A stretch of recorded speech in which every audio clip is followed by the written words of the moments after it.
Michelangelo Mercedes de Caravaggio, born year 1571, died year 1610. Caravaggio was an Italian painter active in Rome for most of his artistic life. His painting style had a big influence in the development of Baroque painting, especially when it comes to the use of dramatic chiaroscuro effect, also known as tenebrrism or strong contrast between light and dark. Bacchus. The painting remains the vision and convincing as simply the portrayal of a boy dressed as an ancient god of wine. Historical context. Bacchus was painted in year 1596. Social context. The illusion is as seductive as the boy himself, the way he offers not only the wine but himself as well. As you can see naman, kung paano niya ipakita yung half ng body niya at kung paano siya tumitig sa isang tao na parang nangaakit habang hawak ang glass of wine. Political context. The touches of corruption in the still life that shows in the basket of fruit. Wherein, sa basket of fruit, may mga toxic at fresh na prutas. Na unti-unting nahahawa yung mga fresh na prutas at sa susunod na araw, pwede itong mabulok. Kumbaga parang, tawag dito, parang pinaparating ni Caravaggio na nung panahon nila, uso na yung korupsyon.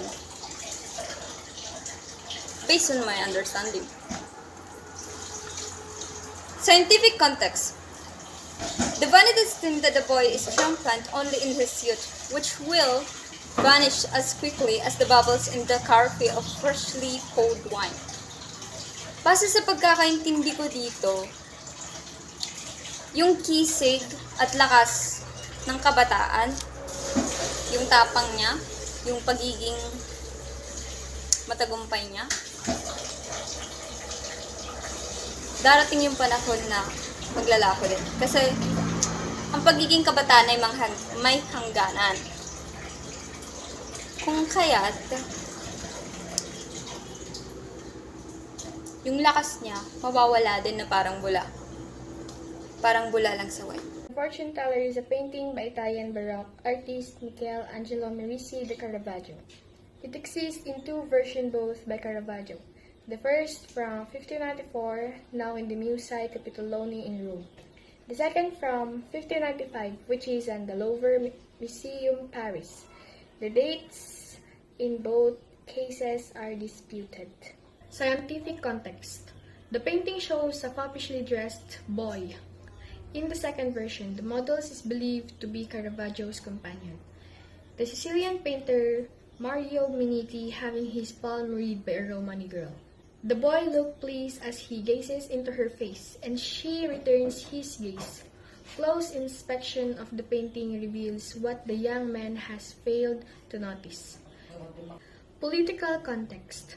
Caravaggio's painting, of which two versions exist, shows a well-groomed, vain young man having his palm read by a Romani woman. The wily Romani woman is guilty of deceit. However, her seductive smile is false, and because the young man has been charmed of his feet by her beauty, he does not notice that she has meanwhile slipped the ring from his finger. Social context. The Fortune Teller is one of two known genre pieces painted by Caravaggio in the year 1594, the other being Card Sharps. The Fortune Teller is believed to be the earlier of the two and dates from the period during which the artist had recently left the workshop. Giuseppe Cesari to make his own way selling paintings through the dealer Constantino.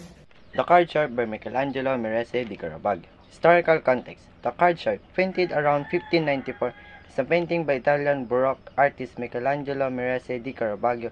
The original is generally agreed to the work acquired by the Kimball Art Museum in 1987. Scientific context. The Card Sharp is an oil painting and canvas by Michelangelo Merisi de Caravaggio that was created in 1595. The painting depicts two cheating card players and one innocent boy playing a game called Primero. Political context. Card Sharp depicts as well dressed out by the navy boy playing card. He is the Duke. The second is the Card Sharp and his extra card stuck in his belt behind his back, out of sight.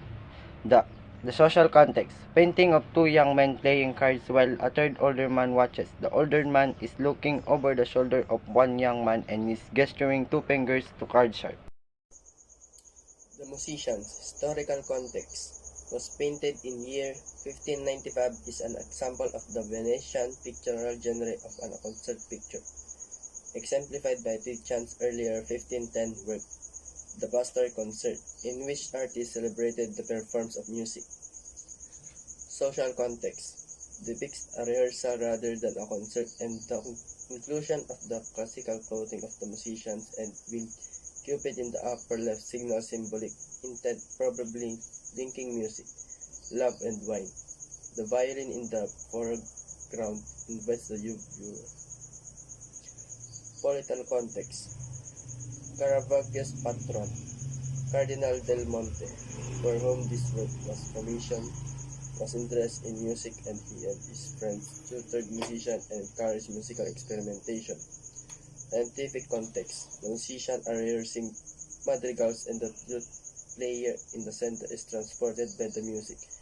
His wet eyes and dream expression suggesting sadness and lost love. The Anatomy Lesson of Dr. Nicholas Stoll, painting by Rembrandt. Historical context. The Anatomy Lesson of Dr. Nicholas Stoll is a 1632 oil painting on canvas by Rembrandt, housed in the Marithaus Museum in The Hague, the Netherlands. The painting is regarded as one of Rembrandt's early masterpieces. Social context. Anatomy lessons were social events in the 7th century, taking place in lecture rooms that were actual theaters, in students' colleges, and the general public being permitted to attend on payment of an entrance fee. The spectators are appropriately dressed for this social occasion. It is thought that the uppermost and farthest left figures were added into the picture later. Scientific context. Medical specialists have commented on the accuracy of muscles and tendons painting by 26-year-old Rembrandt. It is known where he obtained such knowledge. It is possible that he copied the details from an anatomical textbook. However, in 2000, Dutch researchers created the same with among cadaver, revealing several discrepancies of the left forearm compared to that of a real corpse. In a 2000 study, the American artist and anatomist David J. Jacob and his colleagues demonstrated that a mysterious white cord that courses along the ulnar aspect of the cadaver's corpus and little finger, long thought to be either an ulnar nerve variant or as artistic error. It is most likely the tendon of a variant forearm muscle, the accessory of abductor digiti minimi. Political context.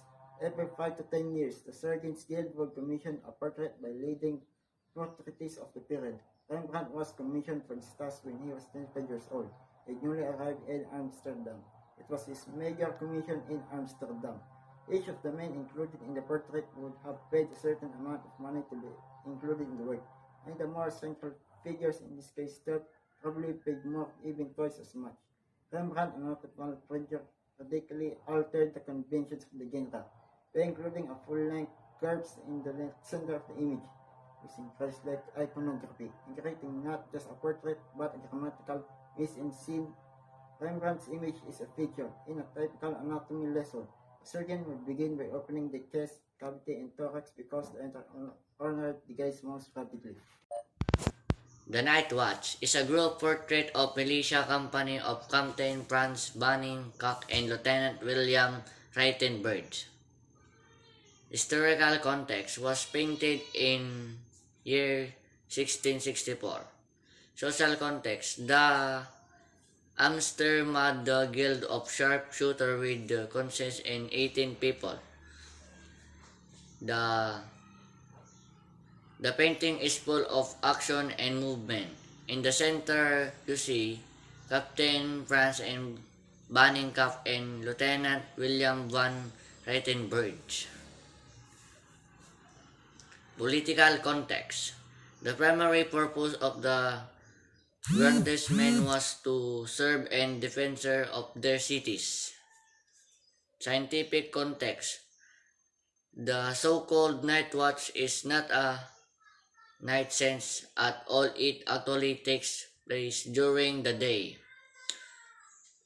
By the time the painting had darkened considerable through the accumulation of many layers of dirt and varnish, giving the appearance that the event takes place at night. Bathsheba Turbat.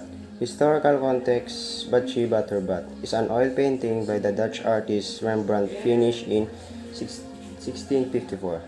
Rembrandt's age is 62 years old. The social context. Many critics, particularly feminist critics, have commented on the role of the female nude in Western art, noting that it is rare to find a representation of nude women that renders the woman as a whole person. Okay. Biblical context. Gazing from the roof of his palace, the King David spotted Bathsheba while she was taking a bath on the grounds below, and seeing her, he fell instantly in love and conquered it physically. Later that day, David had a woman brought to the palace, and he asked, "What is your name?" And she answered, "My name is Bathsheba, my lord, son of Eliam and wife of Urias." And then, when he found out that she was wife of Urias, he contrived a plot to make her wife when he deliberately had her husband killed in the battle. That's the story of Sheba at her bath. Did you know that Johannes Vermeer was a Dutch painter who specialized in domestic interior scenes of middle-class life in 1632 to 1635? The Procures. It is the first genre painting of Vermeer. It can be seen in the Gemälde Legend Altemester Dresden. Shows a scene of contemporary life, an image of mercenary love perhaps in a broad hand. Procures. What do we mean by the word procures? Procures is a girls as prostitutes who engages in sexual activity for payment.